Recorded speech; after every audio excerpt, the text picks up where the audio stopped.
Bienvenue à la méditation matinale avec l'apôtre Jean-Yves Mbouémé. Ce matin encore, laisse-toi édifier, ouvre ton cœur et laisse-toi transporter à des hauteurs pour la victoire pendant cette journée.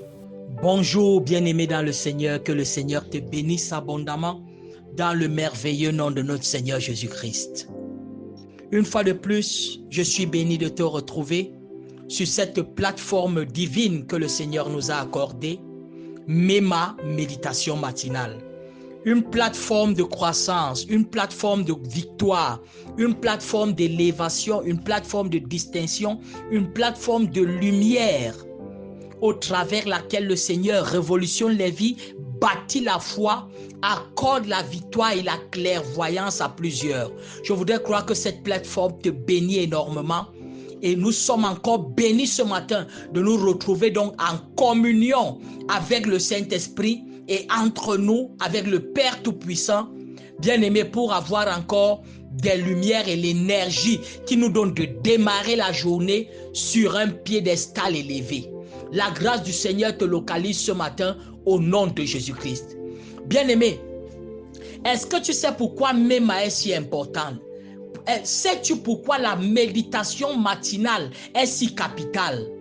La Bible dit dans le livre de Josué que ce livre de la loi ne s'éloigne point de tes yeux. Médite-le jour et nuit afin que tu puisses avoir du succès dans tes entreprises. Donc la finalité de la méditation, c'est le succès dans ce que nous entreprenons. Donc ce que nous entreprenons ne réussit pas parce que nous sommes doués, nous avons les talents ou bien nous travaillons beaucoup. Mais c'est la dimension de la méditation. La dimension de la méditation que nous avons dans la parole de Dieu nous garantit le succès dans ce que nous entreprenons, nous garantit le succès dans notre carrière, nous garantit le succès dans notre famille. C'est pour cela que l'ennemi combat beaucoup la méditation. Il n'aime pas voir des gens méditer. Il n'aime pas voir les gens se baisser, se courber dans la parole pour puiser par l'aide du Saint-Esprit l'énergie, la direction que le Saint-Esprit accorde. Mais nous avons la grâce et nous bénissons le Seigneur parce que je sais que tu es discipliné par cette plateforme MEMA à être en train de méditer et tu expérimentes le succès de façon journalière au nom de Jésus-Christ. Il dit médite-le. Ça veut dire que même cette méditation, tu l'écoutes le matin, tu l'écoutes encore en journée et à tout moment, même pour aller dormir, tu l'écoutes encore.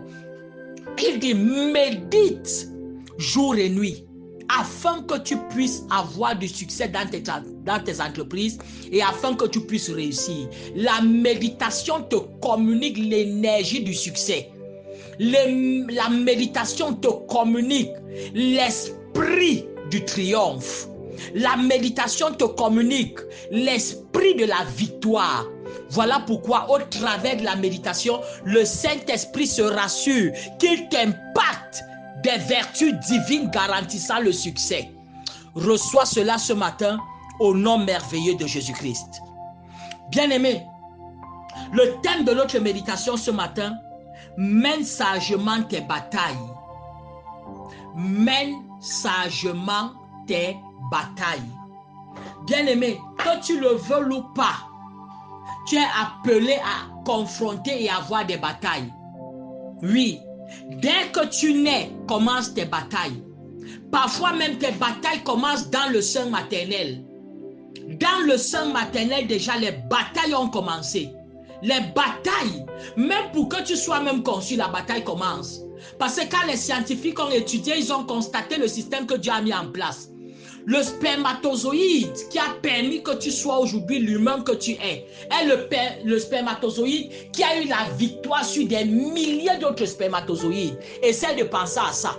Lorsque quelqu'un veut te dire que tu es un échec, dis-lui que non, tu es programmé pour être un succès. Parce que même pour que tu sois conçu comme humain et que tu nais sur cette terre, tu as dû vaincre des milliers de spermatozoïdes à la course. Tu as dû vaincre certains même qui étaient méchants. Tu as dû vaincre même la glaire qui pouvait t'empêcher de pénétrer l'ovule.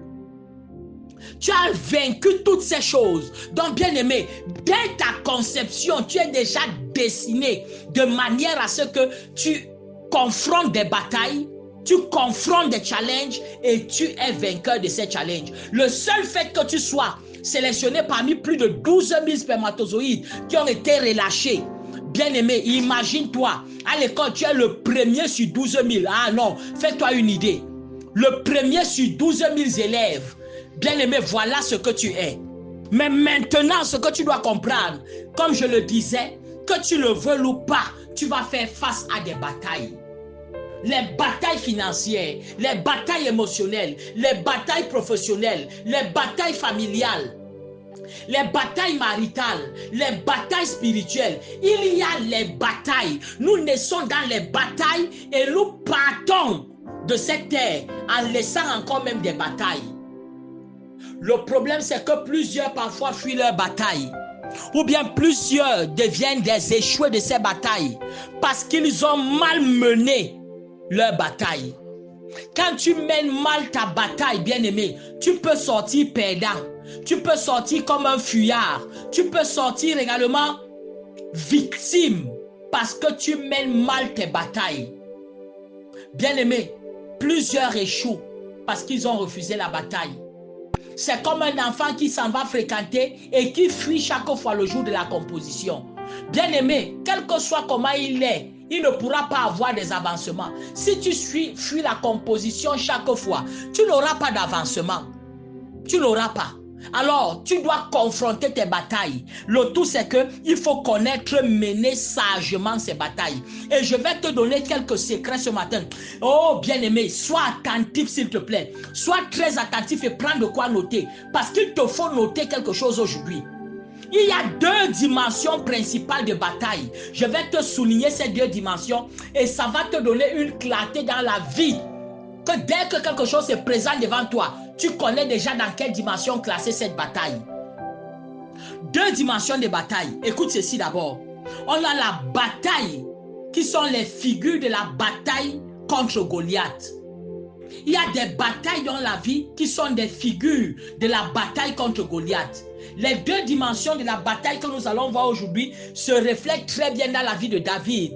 David qui est considéré comme l'homme d'après le cœur de Dieu. Mais il a dû confronter ces deux batailles et c'est parce qu'il a confronté les deux de manière sage qu'il est devenu le David que nous lisons jusqu'à aujourd'hui, que nous lisons les psaumes, que nous célébrons et qui a accompli de très grandes choses.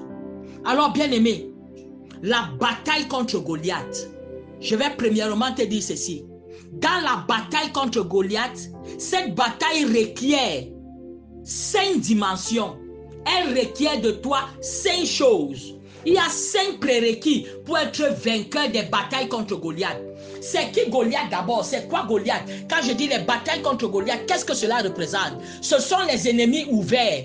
Les ennemis qui te challengent de façon ouverte. Ces ennemis-là ne se cachent pas. Et ils savent qu'ils sont assez puissants pour te défier, pour défier ton Dieu, pour défier ta famille, pour défier ta communauté. Et ils sont prêts à t'humilier, ils sont prêts à te tuer. Mais ils ne se cachent pas, ils ne prennent pas 4 chemins. Ils ont confiance en leur divinité, ils ont confiance en leur position, ils ont confiance en leurs acquis, ils ont confiance en leurs atouts et ils ont confiance en leur position. Bien-aimé, quand de telles personnes se dressent sur le chemin de l'accomplissement de ta destinée, ce sont des Goliaths. Quand de tels systèmes se dressent au devant de ta carrière, ce sont des Goliaths. Des ennemis ouverts, ils avancent à visage découvert et ils sont oués par l'ennemi pour accomplir quelque chose, pour t'humilier, pour te tuer, pour te réduire à l'esclavage, pour te maintenir à la servitude. Voilà l'ennemi que représente Goliath. Voici les 5 choses qu'il te faut pour être vainqueur d'une telle bataille. 1, il te faut le talent. Tu dois avoir un talent en toi pour être vainqueur d'un Goliath. David avait un talent. Il connaissait lancer la pierre. Il connaissait surveiller les animaux et il connaissait aller à l'assaut des animaux qui venaient. Souvenez-vous, avant de confronter Goliath, David avait déjà tué le lion, il avait déjà tué l'ours. Et grâce à comment il faisait. Bien-aimé, tu dois avoir un talent. Donc quand l'ennemi se lève de façon ouverte, même dans ton lieu de service, On commence à vouloir te faire des problèmes ouvertement pour te faire perdre ton emploi, pour te faire être licencié. Dans ton foyer, on lève des problèmes pour que tu sois répudié. Toutes ces choses, et on ne se cache plus. Bien-aimé, ce sont les Goliaths. Il te faut avoir un talent. Utilise pleinement le talent que Dieu t'a donné. Personne n'est venu sur cette terre sans talent. Méditer avec l'apôtre Jean-Yves Mbouémé, c'est garantir chaque jour le succès dans ce qu'on entreprend, c'est recevoir un comprimé de victoire. 2, il te faut avoir l'expérience. Bien-aimé, ce que le Seigneur te fait traverser, tu dois cumuler cela comme une expérience qui va te donner de bâtir la troisième chose qui est la confiance. Donc, 1, le talent, 2, l'expérience. Laisse que le Seigneur te fasse traverser différentes étapes. Ces étapes se cumulent dans ton portefeuille comme étant l'expérience. Et on t'a fait ceci quand tu étais affecté dans tel poste. On a fait ceci dans tel autre poste. Bien aimé, quand tu cumules tout ça, ça te fait une expérience qui te rend comment? Confiant en toi-même. Donc la troisième chose que tu dois avoir, c'est la confiance. La quatrième chose, c'est la foi. David avait la foi. Que même si Goliath est géant, comment? Dans le livre de... Nous voyons dans le livre de 1 Samuel. 1 Samuel, si nous lisons 1 Samuel chapitre 17, au verset 4, nous allons voir. Il sortit alors du camp des Philistins et s'avança contre les deux armées. Il se nommait Goliath. Il était de Gad et avait une taille de 6 coudées et un éléphant, donc plus de 3 mètres. Bien-aimé, tu dois avoir pour vaincre Goliath, les ennemis ouverts, ceux qui n'ont pas peur de te confronter. Bien-aimé, 1, tu dois avoir le talent. 2, tu dois avoir l'expérience. 3, tu dois avoir la confiance. 4, tu dois avoir la foi. David avait la foi. Il a dit qu'avec mon Dieu, tu viens contre moi avec ta lance et ton javelot. Moi, je viens contre toi au nom de l'Éternel des armées. Bien-aimé, tu dois avoir la foi. La foi au Dieu que tu sers. Quand des ennemis te confrontent à visage découvert, manifeste la foi. Même dans ta santé, manifeste la foi. Dans tes affaires, des ennemis viennent à visage ouvert, manifeste la foi. Et 5, tu dois avoir le courage. Beaucoup ont perdu la bataille contre Goliath parce qu'ils ont manqué le courage. Ce courage va t'amener à descendre seul dans la vallée. Toute l'armée d'Israël s'est tenue quelque part. David est le seul qui est descendu dans la vallée. Il a ramassé ses 5 pieds dans le torrent et il a couru pour confronter Goliath. Tout seul. Bien aimé, il y a des batailles dans la vie qui ont besoin que tu partes seul. Ne pense pas que quelqu'un va te tenir la main pour aller là-bas. Avance-toi tout seul. Combat et sors de là victorieux. Voici les 5 choses qu'il te faut pour vaincre Goliath. Les ennemis à visage ouvert qui sont dans les sectes, qui ont confiance à leur armement, à leur position, à leur connexion. Bien-aimé, tu as besoin, 1, du talent. Le talent, Dieu te l'a donné. 2, de l'expérience. Souviens-toi de tout ce que l'Éternel t'a fait traverser. 3, de la confiance. Cette expérience a bâti la confiance en le Dieu que tu sais. 4, la foi. Bien-aimé, la foi, la ferme assurance à des choses qu'on espère, la démonstration de celles qu'on ne voit pas. Hébreux 11, verset 1. Donc, et 5, le courage. Le courage d'aller confronter, de partir tout seul et de savoir que Dieu est avec toi. Deuxième catégorie d'ennemis. Oh, bien-aimé, j'espère qu'on aura 2 minutes encore ce matin. J'espère qu'on aura 2 minutes ce matin. Deuxième catégorie d'ennemis, bien-aimé, de bataille, c'est le combat contre Saül. Oui, ici encore c'est plus subtil. Bien-aimé, quand David a fini de tuer Goliath, il pensait que c'était son plus grand ennemi. Non. Son plus grand ennemi était celui qui était même dans son camp en premier lieu. Il y a des gens que c'est quand tu as accompli des grands exploits que maintenant tu découvres qu'ils étaient tes ennemis et ils souhaitaient au fond ton échec. Mais comme tu n'as pas échoué, ils sont obligés maintenant de te confronter et de commencer à te combattre. As-tu déjà vu des gens qui disent qu'ils t'apprécient, mais le jour où ta promotion arrive, c'est le jour là que les problèmes commencent. Des gens qui disent qu'ils prient avec toi pour que tu te maries, mais le jour où tu te maries, où on demande ta main, ou alors où tu te maries, c'est là où les problèmes commencent. Des gens qui disent que non, ils veulent que tu gagnes les contrats, mais le jour où tu gagnes un vrai contrat, c'est là où tu découvres leur visage. Bien aimé, on appelle cela le combat contre Saül. Ça, c'est une bataille. Cette bataille requiert également 5 dimensions de toi. Retiens les 5 dimensions lorsque tu dois confronter Saül. Saül, c'est qui? C'est quelqu'un qui est ouin. Donc, c'est quelqu'un que normalement tu dois le respecter. Il a été établi par Dieu. Tu sais que Dieu a fait quelque chose. Donc il fait partie d'une famille. Tu as une relation avec lui qui t'impose le respect envers lui. Mais lui, il s'est érigé maintenant contre ton ennemi. Un peu comme ton boss dans ton service. Même si tu dois le confronter, hein, ce n'est pas que tu vas demander qu'il soit licencié. Tu n'as pas la capacité de le licencier. Tu ne peux pas le tuer. Donc, bien aimé, il y a 5 autres dimensions que tu dois utiliser pour combattre ta bataille. N'oublie pas le thème ce matin. Mène sagement tes batailles. Beaucoup de gens ont confondu. Quand tu confonds Saül à Goliath, tu risques de perdre. Beaucoup de gens ont confondu ces 2 degrés et ils ont perdu. Comment vaincre ce genre de combat? C'est-à-dire des personnes qui ont une influence, ils ont une position, ils ont tout et ils ont une onction du Seigneur sur eux, ou bien ils ont, je voudrais dire, quelque chose qui doit te pousser à les vénérer et tu ne dois pas te salir les mains de leur sang dans la bataille. Tu n'as même pas les moyens de le faire. Voici les 5 éléments qu'il te faut pour pouvoir vaincre ce genre de bataille. 1. Il te faut la bataille ou le combat contre Saül. Ça requiert, 1. Ta consécration. Tu dois devenir plus consacré. Pour Goliath, bien aimé, parfois tu n'as pas eu besoin de beaucoup de consécration parce qu'il est un incirconcis. Donc ta moindre consécration te donne déjà la victoire sur lui. Mais pour Saül, consacre-toi davantage parce qu'il va vouloir t'épuiser. Il va t'éprouver. Il va te pousser à bout afin que tout le monde voie ta faute à toi. Bien aimé, afin que même quand l'Éternel va venir pour juger, que tu sois fautif. Donc, 1. Augmente ta consécration. Quand tu confrontes les Saül, que ta consécration augmente.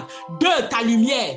Cherche une connaissance qui a une bonne lumière. Parce qu'avec Saül, si tu commences à l'insulter, tout le monde va voir que tu insultes le roi. Et les gens vont devenir tes ennemis parce que tu as manqué la bonne lumière. Tu vois le genre de personnes qui te provoquent souvent, mais quand tu réagis, tout le monde est contre toi parce que tu as mal réagi. Choisis bien tes batailles. Mène bien tes batailles. Donc, 1. La consécration. 2. La lumière. 3. La révélation.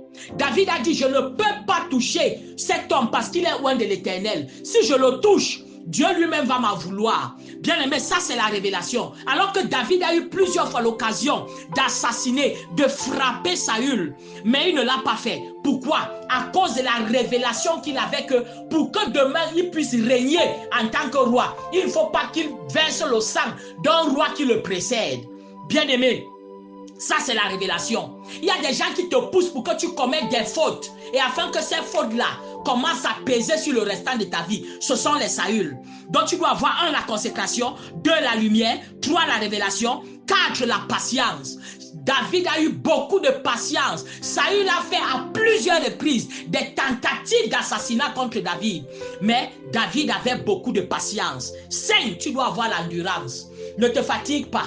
Continue de faire du bien. La Bible dit faites du bien, même à ceux qui vous font du mal. Continue d'avoir une patience continue. Quand Dieu décide de faire le jugement, bien aimé, il frappe Saül loin de toi et son sang ne peut même pas te chercher parce que tu n'as pas là. Et tout le peuple a eu le temps de voir. Ce qui fait que quand tu accèdes au pouvoir, tout le monde te vénère et t'honore, sachant que tu n'as rien fait pour renverser celui qui te précédait.